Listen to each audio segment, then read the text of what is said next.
Hi everyone, कैसे हो आप सभी लोग। आई होप आप लोग अच्छे होंगे। मैं हूं राहुल जयसवाल एंड स्वागत करता हूं आप सभी का एक बार फिर हमारे यूट्यूब चैनल JR ट्यूटोरियल्स में। फ्रेंड्स, आज अगेन आपके सामने एक मोस्ट इंपॉर्टेंट साइंस का लेक्चर वीडियो लेकर आ गया हूं, जिसपे हम पढ़ने वाले हमारा 9th स्टैंडर्ड के लिए जो चैप्टर हमारा चल रहा था दोस्तों, जिसका नाम है स्टडी ऑफ साउंड। आज हम इस चैप्टर का लेक्चर नंबर 4 आपके लिए लेकर आ गए हैं, जो कि अगेन एक बहुत ही इंपॉर्टेंट लेक्चर वीडियो होने वाला है। तो फ्रेंड्स, जैसा कि आपको पता है कि इसके पहले जो हमारा टॉपिक चल रहा था स्टडी ऑफ साउंड के पहले, स्टडी ऑफ साउंड के चैप्टर में, तो हमने लास्ट लेक्चर में देखा था इको क्या होता है, इसके बारे में डिस्कस किया था और एक तरीके से रिफ्लेक्शन ऑफ साउंड के बारे में भी चर्चा की थी। तो जरूर से आपने हमारा प्रीवियस लेक्चर यानी कि लेक्चर नंबर 3 जरूर से देखा होगा और आपको बहुत सारी हेल्प मिली होगी। तो आज जो टॉपिक पढ़ना है हम लोग को, दो सबसे इंपॉर्टेंट टॉपिक है इस पर्टिकुलर चैप्टर के, जिसका नाम है रिवर्बरेशन और दूसरा है आपका सोनार। ठीक है, तो सोनार के बारे में बाद में चर्चा करेंगे। अब पहली बात ये डिस्कस करेंगे हमारे इस पर्टिकुलर लेक्चर का सबसे पहला जो टॉपिक आज हमें पढ़ना है, जो कि है रिवर्बरेशन। ये आपने शायद ये वर्ड पहले कभी सुना नहीं होगा, ठीक है, लेकिन इसका मीनिंग मैं आपको समझाऊंगा आज कि क्या होता है पूरा अच्छे से। ये आपको ध्यान से देखना है, वीडियो बहुत इंपॉर्टेंट होने वाला है। दो ऐसी चीज जो आपने कभी सुनी नहीं होगी, लेकिन आपको ये चीज कहीं ना कहीं एक तरीके से पता होगी, और ये बहुत इंपॉर्टेंट है आपके फ्यूचर के लिए भी, क्योंकि जब भी आप आगे जाओगे हायर स्टैंडर्ड में, आप इंजीनियरिंग करोगे या फिर जो भी आप पढ़ना चाहोगे, उसमें ये चीज बहुत हेल्प करने वाला है। तो सबसे पहली बात दोस्तों, रिवर्बरेशन। अब यहां पर एक टॉपिक आता है, जैसे कि रिवर्बरेशन में आपको एक एग्जाम्पल के तौर पर समझाऊं कि लेट्स सपोज कि दिस इज सिनेमा हॉल। एक सिनेमा हॉल ले लो, ऑडिटोरियम ले लो, कुछ भी ले लो, कि यहां पे आपका कोई सिंगर बैठ के यहां पे कोई गाना गा रहा है, ठीक है ना। एक कोई सिंगर है, ठीक है, यहां पे बैठ के वो गाना गा रहा है। अब वो गाना गाने की वजह से क्या होगा, अब यहां पे ऑडियंस जो है बहुत सारे बैठे हुए हैं, समझ लो यहां पे ऑडियंस है, यहां पे ऑडियंस है, यहां पे ऑडियंस है, ठीक है ना। ये पूरा चेयर लगा हुआ है, लेट्स सपोज कि पूरा चेयर लगा हुआ है, ठीक है ना। आप लाइन में देख सकते हो, सिनेमा हॉल में भी इसी प्रकार होते हैं, आपने देखा होगा, ठीक है, इसी प्रकार कुछ ऐसे होंगे। अब नॉर्मली होता क्या है कि ये जब भी ये कोई कॉन्सर्ट हो रहा है, ऑडिटोरियम है या फिर सिनेमा हॉल है, यहां से कुछ वो गाना गा रहा है, या फिर यहां से कुछ फोकस आ रहा है, एक तरीके से साउंड निकल रहा है, तो आपने देखा होगा कि ये जो साउंड है ना, वो हर एक तक इक्वली पहुंचता है। ऐसा नहीं है कि कोई कोने में बैठा है तो उसको कम सुनाई दे रहा हो, ऐसा कोई आगे बैठा है उसको ज्यादा जोर से सुनाई दो। अक्सर हमारे क्लासरूम में ऐसा होता है कि हम नॉर्मल आपके नॉर्मल क्लासरूम होंगे, जैसे ये घर है हमारा, ठीक है, छोटा सा एक बेडरूम है, अगर मैं जो भी चीज बोल रहा हूं तो यहां पे क्या होता है कि ना, इधर पे अगर यहां पे कोई बैठा है तो उसको ज्यादा जोर से आवाज आएगा, क्योंकि मेरा डायरेक्शन इस तरफ है। वहां पे कोई बैठा है तो उसको शायद थोड़ा कम आएगा, वहां पे कोई बैठा है तो उसको शायद थोड़ा कम आएगा। लेकिन ऑडिटोरियम में या फिर कॉन्सर्ट हॉल में या फिर आपके म्यूजिकल हॉल में या फिर आप बोल सकते हो थिएटर्स में, आपको हर जगह से इक्वल साउंड सुनाई देता है। तो ऐसा क्यों होता है दोस्तों, उसी के पीछे का रीजन हम लोग आपको बताने जा रहे हैं, जिसका नाम है रिवर्बरेशन। तो होता यह है नॉर्मली कि जब भी आपके मुंह से या फिर जब भी जहां से साउंड लगा होता है, वहां से जब साउंड निकलता है तो वो मल्टीपल टाइम जो है वो दोस्तों टकराता है। मल्टीपल टाइम टकराना मतलब हर जगह से वो जाके टकराएगा, ताकि वो जो ऑब्जेक्ट है वहां तक वो डायरेक्टली भी पहुंच सके। यानी कि क्या होता है, देखो यहां पे मैंने थोड़ा गोज माज दिया है, आपको थोड़ा सा नहीं समझेगा, लेकिन आपको मैं समझाने की जो कोशिश कर रहा हूं कि यहां पे जो साउंड होता है वो बहुत ज्यादा मल्टीपल टाइम जो है यहां पे क्या हो रहा है, वाइब्रेट होता है। तो इन शॉर्ट हम लोग बोल सकते हैं कि sound waves gate reflected from the walls and roof of a simple room. यानी कि जो भी रूम होता है उसके अंदर मल्टीपल टाइम्स, उसके छत से, उसके साइड वॉल से, उसके आगे से, हर जगह से वो बार बार मल्टीपल टाइम जो है वो उसका साउंड का जो वेव्स होता है, जैसे मैंने आपको स्टार्टिंग में ही बताया था, साउंड वेव्स जो होते हैं वो ट्रैवल करते हैं और जहां पे भी ऑब्जेक्ट दिखेगा यानी कि सरफेस दिखेगा वहां पे टकराते हैं। और कुछ अच्छे सरफेस होते हैं, कुछ बुरे सरफेस होते हैं, ये भी मैंने बताया था, गुड एंड बैड रिफ्लेक्टर्स, ठीक है। तो वो आपको याद होगा प्रीवियस लेक्चर में। लेकिन आज हम लोग जो बात कर रहे हैं, रिवर्बरेशन फंडा क्या होता है कि जब भी आप कुछ बोल रहे हो या फिर जहां से भी साउंड निकल रहा है, म्यूजिकल हॉल में भी, तो वो बहुत बार जाके रूफ से, साइड के वॉल से टकराता है। मल्टीपल टाइम टकराने की वजह से एक तरीके से यहां पे साउंड इफेक्ट क्रिएट हो जाता है, एंड उसी चीज की वजह से जो भी जहां पे भी बैठा हो उसको वहां पे इक्वल साउंड जो है सुनाई देता है, and that technique is called as reverberation. तो यहां पे कंपेयर करने के लिए बोले हैं हमारे दो केसेस, जैसे कि अगर हम लोग आप एक कोई खाली और बंद कमरे में जब जाते हो और आवाज देने की कोशिश करते हो तो आपको एक अलग से आवाज सुनाई देता है, ठीक है, थोड़ा गूंजता है आवाज, ठीक है। और नॉर्मली ये सब चीज आप करके देख सकते हो प्रैक्टिकली। आप खाली बंद कमरे में जाओ और भरे हुए बंद कमरे में जाओ तो दोनों के बीच में साउंड जो है बहुत अलग अलग आएगा। तो क्या फील होता है आपको, ये यहाँ पे एक एक्सपेरिमेंटल पॉइंट यहाँ पे बोला हुआ है जो आप करके देख सकते हो। लेकिन मुद्दे की बात यही है जो मैं आपको बताने की कोशिश कर रहा हूं, तो ये जो प्रोसेस था कि आपका जो साउंड वेव्स है वो मल्टीपल टाइम जो है वो टकरा रहा है पर्टिकुलर वॉल से, पर्टिकुलर दीवार से, रूफ से, तो ये जो मल्टीपल टाइम जो टकराता है और एक ही सिंगल टाइम सुनाई देता है। ऐसा नहीं है कि इको के जैसा बार बार सुनाई दे। इको में क्या था कि वो जो आवाज है वो टकरा रहा है अलग अलग जगह, लेकिन बहुत सारे अलग अलग केसेस में भी सुनाई दे रहा है आवाज।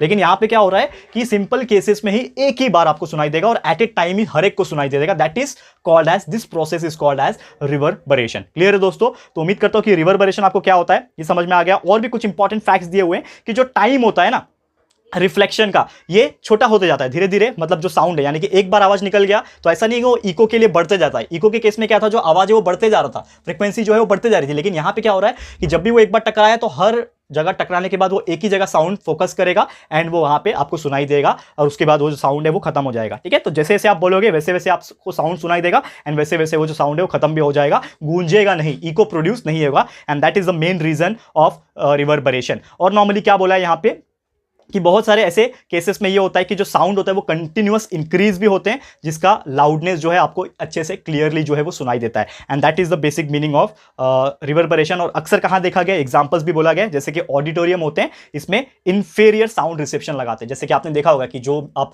थिएटर्स में जाते हैं, ऑडिटोरियम में जाते हैं, तो वहां के जो दीवार होते हैं ना, उनके शेप्स आपने देखा होगा हमारे नॉर्मल घर के शेप जैसे नहीं होते। आपका दीवार कैसा होता है, एकदम हॉरिजॉन्टल होता है। डायग्राम ड्रॉ करने की कोशिश करूंगा आपके घर का या फिर मेरे घर का, तो प्रॉपर शेप होता है, दीवार ऐसा रेक्टेंगल या फिर स्क्वायर शेप में होता है। लेकिन आपने ऑडिटोरियम में देखा होगा तो उसके शेप्स कुछ अलग ही होते हैं। ठीक है ना, इस तरह से, कुछ इस तरह से, फिर इस तरह से, फिर कुछ इस तरह से, ऐसे कुछ शेप्स होते हैं, आपने देखा होगा। ठीक है ना, कुछ अलग ही शेप होता है, डोम शेप होता है, एक एंगल में शेप होता है। तो एंगल्स आपको दिखेंगे वहां पे, क्यों होते हैं, क्योंकि रिवर्बरेशन होना चाहिए वहां पे। दैट्स व्हाई वो चीज जानबूझ के बनाया जाता है। जो आर्किटेक्चर होते हैं, जो सिविल इंजीनियर्स होते हैं, वहां पे वो इसी तरह से डिजाइन करते हैं हॉल को, ऑडिटोरियम हॉल को, थिएटर्स को इस तरह से डिजाइन करते हैं क्योंकि वहां पे रिवर्बरेशन हो। और रिवर्बरेशन क्यों हो, तभी तो ऑडियंस को बहुत अच्छे से सिंगल टाइम में अच्छे से आवाज जो है दोस्तों सुनाई देगा। And that is the most important reason. Clear है दोस्तों? तो उम्मीद करता हूं कि क्या होता है रिवर्बरेशन, किस तरह से होता है, क्यों होता है एंड किधर करते हैं, ये आपको अच्छे से समझ में आ गया। बहुत इंपॉर्टेंट टॉपिक है, लर्न कर लेना। इसके जो भी क्वेश्चंस होंगे आप लोग फटाफट से इसको लर्न कर लेना, बहुत इंपॉर्टेंट है। टेक्निक्स तो आपको पता चल गया। अब मैं बात करने जा रहा हूं दोस्तों एक और टॉपिक जो कि इसके बाद का है, and it is called as one of the most important topic. अगर रिवर्बरेशन के बाद में बोलूं सबसे ज्यादा इंपॉर्टेंट जो टॉपिक है वो है सोनार। क्या है सोनार, डिस्कस करेंगे। लेकिन इसके पहले मैं ये रफ कर लूं, फिर आपको बताता हूं कि क्या होता है सोनार एंड किस तरह से हम लोग इसको पढ़ेंगे। ओके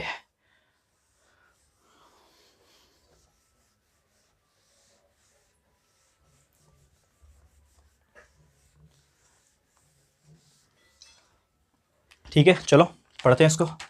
टॉपिक लिख देते हैं, क्या टॉपिक है, सोनार।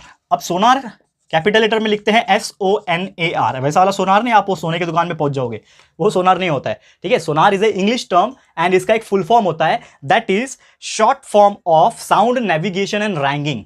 साउंड, SO से साउंड हो गया, नेविगेशन A से and ranging, sound navigation and ranging, इसका एक फुल फॉर्म होता है। आप लोग जरूर से पूछा जाता है एग्जाम में कभी कभार कि व्हाट डू मीन बाय सोनार, तो आप बोल सकते हैं साउंड नेविगेशन एंड रैंगिंग। अब इसका मतलब क्या होता है एंड कहां पे यूज होता है सोनार का। सबसे इंपॉर्टेंट चीज ये होता है कि अगर आप लोगों को साउंड की हेल्प से कुछ चीज मेजर करनी है तो आप कर सकते हो by using this technique which is called as the sonar. एंड सबसे ज्यादा यूज होता है ये शिप्स में, सबमरीन्स में यूज होता है। आपने मूवी देखी होगी बहुत सारी जिसमें सबमरीन्स के बारे में बताई होगी, और आपको पता कैसे चलेगा, लेट्स सपोज सबमरीन है आपके पास तो नहीं होगा लेकिन गवर्नमेंट के पास जरूर है। तो अगर सबमरीन है और आपको कितनी गहराई में उतरना है, कैसे पता चलेगा, कोई मेरे को तो कुछ दिखाई भी नहीं दे रहा है। आम रास्ते में तो गाड़ी चलाते तो जजमेंट होता है, लेफ्ट रहना है, राइट रहना है, रोड दिख रहा है कि नहीं दिख रहा है, लेकिन वहां पे तो कुछ नहीं दिख रहा है। आप एकदम अंधेरे में, बंद अंधेरे में नहीं बोल सकते, लेकिन बंद जगह पे हो और आसपास पूरा पानी है आपके बाहर, तो आपको कैसे पता चलेगा आप कितनी गहराई में हो। तो इसमें इस्तेमाल होता है एक ऐसा टेक्निक जो आपको साउंड भेजता है एंड साउंड रिसीव करता है, और उससे कैलकुलेट कर लेता है कि कितना नीचे गहराई है, कितना जमीन बचा है, कितना नहीं बचा है, कितना डिस्टेंस है, कितना नहीं है।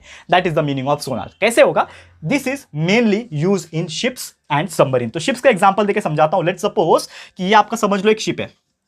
ठीक है, ये आपका एक शिप है, पानी है यहाँ पे, दिस इज पानी, ये शिप है आपका। ठीक है, ठीक है ना, बनाने तो नहीं आ रहा है, ठीक है, कोशिश करता हूं बनाने की। This is ship. ठीक है, बड़ा सा शिप ले लो एक, चलो शिप है ये, ठीक है ना, टाइटैनिक समझ लो।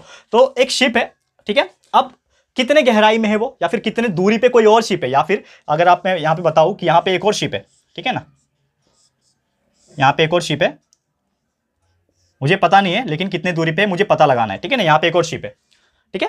अब इसके बीच का डिस्टेंस कितना है वो कैसे मेजर होगा, या फिर वो कितनी पानी के अंदर गहराई है, कितनी गहराई है जमीन तक, समझ लो ये जमीन है, पानी के अंदर भी एक जमीन होता है ना लास्ट, ठीक है, वो जो गहराई है वो कितनी है वो कैसे पता चलेगा। तो यहां पे पता लगाने के लिए क्या होता है, हर एक शिप्स के अंदर और सबमरीन्स के अंदर दो डिवाइस छुपे होते हैं जिसका नाम है, मैं आपको बताता हूं।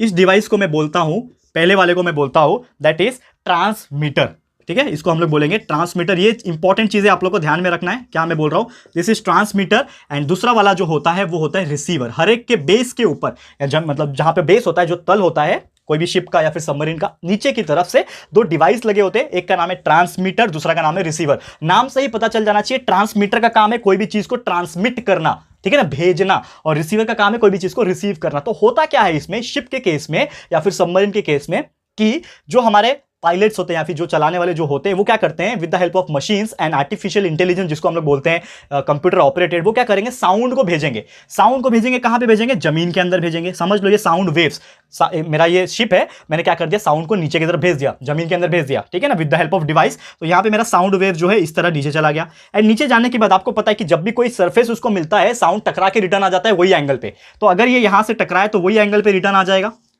समझ में आ रहा है दोस्तों, कि अगर वो यहां से गया तो रिटर्न भी उसी एंगल पे आ गया ना वापस से। तो यानी कि जो साउंड आपने भेजा था वो वापस से घूम फिर के रिसीवर के पास आ गया। भेजा किसने था, ट्रांसमीटर ने। रिसीव किसने किया, रिसीवर ने।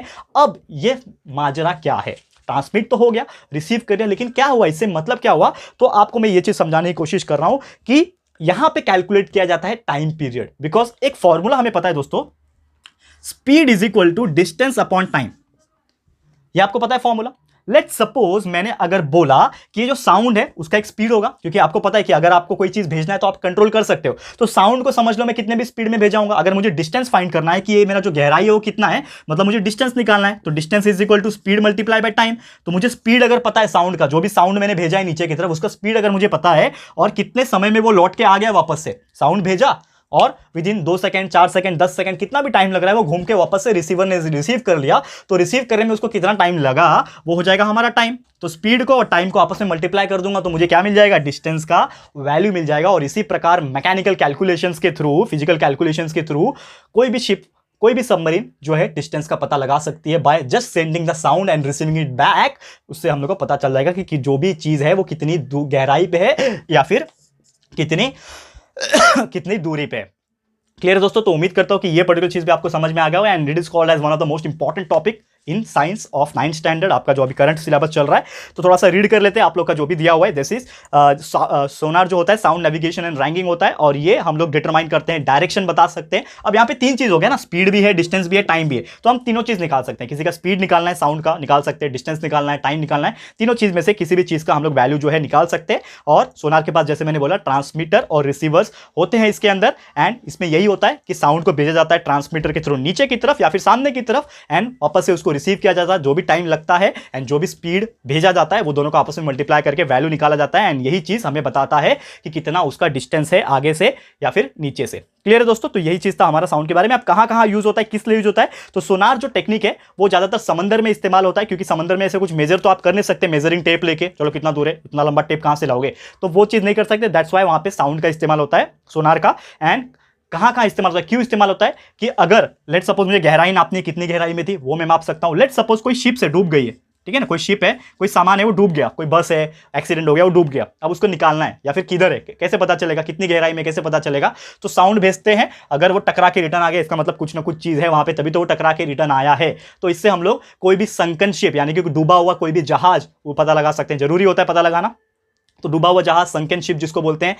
कुछ हिल है क्या, पहाड़ है क्या अंदर, कुछ हिल्स वगैरह होते हैं, अंडर वाटर हिल्स जिसको बोलते हैं, वैली है क्या, प्लेट्यू हो क्या, सबमरीन है क्या अंदर, कोई आइसबर्ग है क्या, मतलब ग्लेशियर जिसको बोलते हैं, डूबा हुआ जहाज है क्या, ये सभी चीज हम लोग दोस्तों पता लगा सकते हैं बाय यूजिंग सोनार टेक्निक। उम्मीद करता हूं दोस्तों कि ये आपको समझ में आ गया होगा। तो आज का लेक्चर दोस्तों यहीं पे मैं स्टॉप करूंगा, क्योंकि आज 2 इंपॉर्टेंट हमने चीजें पढ़ी, जो कि था हमारा एक तरीके से आप बोल सकते हो रिवर्बरेशन, एंड दूसरा तो आपका सोनार था। ये दोनों बहुत इंपॉर्टेंट है दोस्तों। एक तरीके से आप लोग से रिक्वेस्ट करूंगा और आप लोग से बोलूंगा भी कि आप लोग ये जो टॉपिक है अच्छे से देख लेना। वीडियोस तो आपको समझ में आ गए होंगे, लेकिन पढ़ाई भी करना अपनी जगह है, तो फटाफट से पढ़ाई कर लेना दोस्तों। तो आज के लिए इतना ही। उम्मीद करता हूं कि आपको दोनों टॉपिक अच्छे से समझ में आ गया। तो कैसा लगा है प्लीज हमें कमेंट करके बताना, अपनी राय और सजेशन जरूर से देना। और अगर ये वीडियो आपको पसंद आया दोस्तों तो प्लीज वीडियो को लाइक कीजिएगा, शेयर कीजिएगा अपने सारे फ्रेंड्स लोग को, फटाफट से शेयर करो। ये जो न्यू मेथड है मेरा पढ़ाने का, जिसमें और ही इफेक्टिव तरीके से मैं आपको पढ़ा रहा हूं और अच्छे से पढ़ा रहा हूं आप लोग को, तो कैसा लग रहा है प्लीज हमें कमेंट करके बताएगा। अपने राय और सजेशन जरूर से दीजिएगा दोस्तों। फटाफट से वीडियो को लाइक करो, शेयर करो, सबको फटाफट से शेयर कर देना। एंड दोस्तों अगर आपने अभी तक इस चैनल को सब्सक्राइब नहीं किया है, हमारे चैनल को फटाफट से सब्सक्राइब कर देना, साथ में बेल आइकन को प्रेस कर देना, ताकि जब भी हम लोग वीडियो लेकर आएंगे आप लोग को नोटिफिकेशन मिलती रहेगी। ठीक है फ्रेंड्स, तो मिलते हैं हमारे अगले वीडियो में। ये वीडियो देखने के लिए thank you and good bye.